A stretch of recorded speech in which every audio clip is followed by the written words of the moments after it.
Hi, I'm Life Coach Landry, and the topic is 5 reasons it's so hard to end a friendship. There are times when we know in our gut that a relationship has run its course, or we might feel that an injustice has occurred between ourselves and a friend that we cannot forgive, or maybe we've just outgrown our friendship. Remember, people evolve over time and things change. So, by nature, relationships are dynamic entities that shift and mutate as our identities and priorities change over time. There may come a moment, though, when the friendship has stretched as far as it can go and it can't accommodate the two individuals inside of it anymore. And it could be for various reasons. It could be for, demographic changes. It could be for geographic changes. It could be for your mentality and philosophy on life has changed. It could be they've done things to hurt you and be disrespectful to the point to where they've left you with no choice. When the relationship is no longer worth the investment, it takes to maintain it, whether the investment is energy or something more tangible, it can be a difficult decision, and it can be difficult in general to make the decision to end it. Okay. So what makes us hesitant to end a friendship? Number one, feeling we owe loyalty to a friend regardless of the relationship balance. Okay. That's a key word, is relationship balance. Some people have no trouble letting go of friendships. They are able to clearly assess whether or not a friendship has value to them, and if not, they let it go. Others of us feel that once we get ourselves invested in a friendship, we owe the friend loyalty and we need to stick it out. I'm a person of, I look at a friendship, a relationship, any kind of relationship in my life, and I either say it's either an asset to my life or it's a liability to my life. And if you find that somebody's a liability to you, you need to let them go. Because all they're doing is costing you time, maybe not money, but they're costing you time, energy, all these things that someone else could be benefiting from. Remember, there are people out there who respect who we are, they acknowledge who we are, and they're consistent at being the right kind of friend. And the biggest word I can say in there is the word consistent, okay? Number two, the belief that we have the power to change others. Some of us believe that we will be able to change people. I'm a life coach. I can change people. But boyfriends, friends, girlfriends, whoever, we hang on to them in hopes that we can somehow convince the individual to change, which some people can, but sometimes they have to go away to change. And then some people are never going to change because they simply don't get it. They can't see it. So it seldom works out for long. But when we may begin to make excuses for a friend's poor, disrespectful behavior, and we're basically enabling her to avoid change.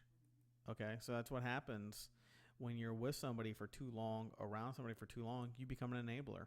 You got to leave somebody sometimes so they know what they need to do. And like I said, some people, even after you leave them, may never know what to do, or never get it, or never care to do it. Number three, guilt because we have failed the friend. When a friendship fails, some feel it's their fault. They feel guilty for not being better friends. They also may be hesitant to end a friendship if they feel that the person doesn't have any other friends and they feel sorry for him or her. But remember, you are not responsible for somebody else's happiness in life, ever, period.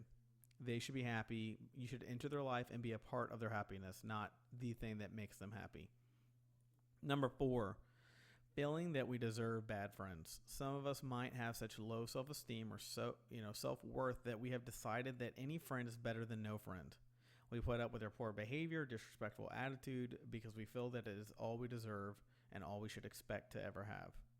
Number five, fear of hurting someone's feelings. Many women in particular recognize the deep value that social relationships hold in life, so they may feel that hurting a friend's feelings by ending a relationship is the ultimate insult. Okay? It's not. I work with a lot of my female clients on this in particular, that the empathy level sometimes that women carry around can hurt their ability to have progress in their life. Okay? But letting go as cleanly as possible. Sometimes the best way to end a relationship is to quietly let it fade away, so long as both parties are okay with this transition. If you're not, and like I said, it goes with boyfriends, with girlfriends, with someone you dated, ex-fiance, whatever it is. If you want something bad enough still, and you can be consistent in your message to them, then you should go after that. Leave nothing to chance. Leave nothing left on the table. But if you can't do that, then you should stop. Because once texts stop getting answered or our plans keep getting canceled, we all begin to recognize that we aren't someone's priority any longer. And if this is happening to you and you weren't aware the relationship was in trouble, check in with a friend to see if there's some kind of triage that is needed. If you're trying to fade out a relationship yourself, be aware that this method can leave more questions and more hurt feelings than simply honesty might do. Okay, drama, in particular, women between feuding friends seldom leaves either one as a winner. And in fact, the easiest way to get out of that mold is stop thinking about things as win and lose. Think about them as your life progressing forward by letting go of a brick that is weighing you down. It usually just gives other friends something to gossip about. However, if you're trying to end a friendship with someone, you are still going to have to see a classmate, a coworker, a parent, a family member, a child's friend, a neighbor. It may be best and most honest to address the friendship's end. Taking ownership of a relationship's failure is something and sometimes the best thing to do. The old saying, "It's not you, it's me," can be easier to hear when a friend is dumping another. Some believe that excuse, I'd love to see you, but life's just too busy, is a sure way to alert someone that they've lost their importance to you. And let's face it, anytime somebody gives you an excuse to not do something with you, it means the priority in their life that you have become is extremely low. Some friendships are meant to last a lifetime, and some are just a workable portion of our life. Be aware that sometimes feelings will be hurt when life shifts, but take ownership that your needs have shifted, but you appreciate what your friend brought into your life. And remember, not everything's going to be a learning experience. Some people literally come in, they cause more drama than they do help. They cause more drama than they do ever being an asset to you. And sometimes letting them go is just something you look back on. You didn't learn anything from, but you now know how that feels. There's a saying that you can't have too many friends, but make sure that your friends are willing to invest in the relationship equally, not on a you give, I give, but in an overall sense to their own investment. Hanging on to relationships that make you feel worse, not better, is a poor choice for you emotionally and your physical well-being. So I would ask you, how's your adult, relationship working out? And if it's not working out very well, I would ask why, and what are you doing staying in something that isn't favoring the outcome that you're looking for? Remember, every day we spend with somebody that's regressing us or not letting us move forward is a day that we lose for our own progress for ourselves. Okay?